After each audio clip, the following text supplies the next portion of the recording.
جو شخص اپنے پروردگار کے سامنے کھڑے ہونے سے ڈرا اس کے لیے 2 باغ ہیں، تو تم اپنے پروردگار کی کون کون سی نعمت کو جھٹلاؤ گے؟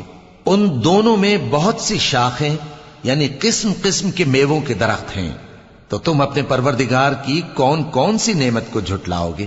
ان میں 2 چشمے بہ رہے ہیں، تو تم اپنے پروردگار کی کون کون سی نعمت کو جھٹلاؤ گے؟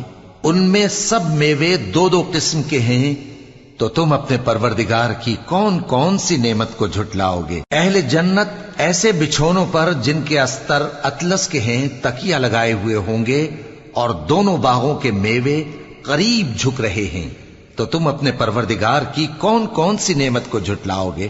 ان میں نیچی نگاہ والی عورتیں ہیں جن کو اہل جنت سے پہلے نہ کسی انسان نے ہاتھ لگایا اور نہ کسی جن نے۔